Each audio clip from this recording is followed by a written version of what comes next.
I just can't see that you can help out, no matter whether small or big, and you hold back. Why? We must come forward and do something. Just watch it is not enough. Feel sorry for it is useless. Come forward and help.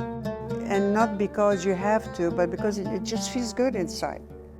Spoken powerfully by Michelle and Hoda Kardoush, who amongst a world often dimmed by darkness, are an olive branch of resilience, sculptures of change, and compasses guiding countless hearts towards hope. This is their story. Michelle Kardoush was born and raised among the rolling hills and ancient olive groves in Nazareth, Palestine. Against the backdrop of his childhood were the looming echoes of occupation. This culminated in the Nakba in 1948, when a 12-year-old Michelle experienced the heartbreak of the theft of his homeland through the forced expulsion of indigenous Palestinians, destruction of villages, and massacres. Michelle actively protested against the injustices and used his unique talent for painting to capture the essence of the vanishing villages, ensuring they were forever preserved. Determined to free himself from the shackles of occupation, at just 18 years old, he embarked on a journey through the night, traveling on foot through the forest and across the border into Lebanon, where he found a community that took him in, but was sentenced with 1 month in jail for crossing the border. He pressed on, traveling to Syria, Jordan, and finally reaching Egypt. Hoda's childhood blossomed in the heart of vibrant Cairo, Egypt, and her family has roots in Aleppo, Syria. Although she describes her upbringing as sheltered, the ancient history of Egypt captivated young Hoda, filling her with a sense of endless possibilities. As a child, she would immerse herself in the boundless pages of poetry and literature, finding adventure in every story. Her parents were committed to ensuring their children received the highest quality education possible, and so her father worked tirelessly as the owner of an embroidery factory. In this nurturing environment, Hoda's lifelong passion for creativity and learning was born. In 1966, Michel had been working as an engineer in Germany when he took a short trip to Egypt. During his trip, he met Hoda, who was attending the American University of Cairo on a basketball scholarship.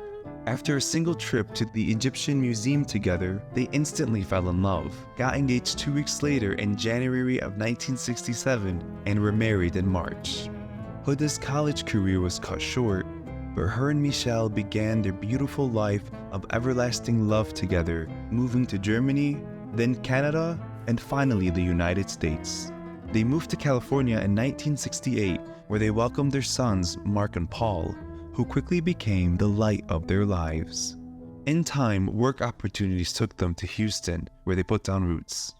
When I arrived to Houston, you meet many people, but always you have some family will adopt you. Michelle and Hoda adopted me. They opened their house to people to come and enjoy this gathering together. Michel and Hoda were powerhouses in their careers, Michel's ambition taking him to various engineering companies around the world, and he founded his own consulting company, American Middle East Consulting. Hoda pursued a business certification, carving out a successful career at the prestigious CPA firm Pricewaterhouse.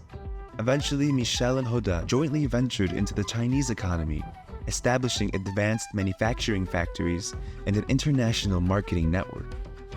In 1995, Hoda chaired the first fundraising gala for the Arab American Cultural and Community Center, or the ACC, in Houston, helping mobilize over 900 donors to secure the seed funding for the ACC to grow into what it is today, an institution that serves the Arab American community and beyond through cultural programming, social services, a youth Arabic learning program, and much more.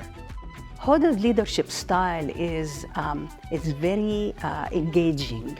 She's the type that does not leave anyone out. If anyone is interested to serve, she pulls them in. She has her way to communicate, to convince people with the cause.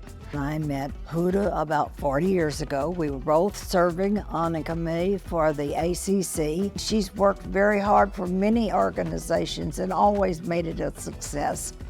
And you don't find many people that are dedicated like she has been. At age 52, Hoda could no longer shake off her determination to continue her education. And so against all odds, and with support from Michelle, she graduated with her master's degree in liberal arts in 2002 from Houston Baptist University. What I start to see over the years that she's there as an undergraduate is I begin to see her investing her life in the lives of all these undergraduate students who are inexperienced and, haven't really had much life under their belt yet. To capture and share his compelling journey, Michelle wrote and published his autobiography titled Enduring Journey, Surviving to Prevail, an Immigrant Story. His book is literally a tribute to his experiences and his life journey. We shared so many experiences and so many difficulties that he expressed himself very well in his book.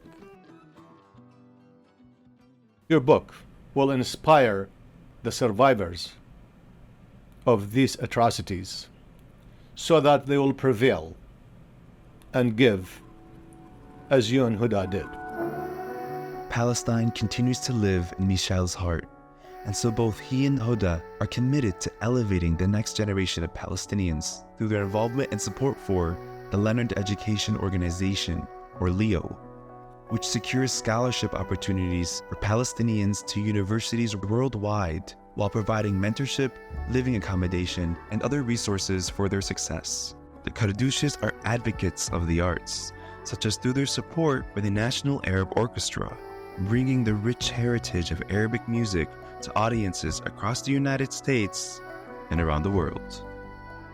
In October of 1996, the Kardoushes faced the crushing death of their son Paul to cancer, a loss that left an ache in their hearts forever. They remained committed to ensuring Paul's love, curiosity, and compassion live on. Michelle and Hoda have woven their son Paul's legacy into much of what they do.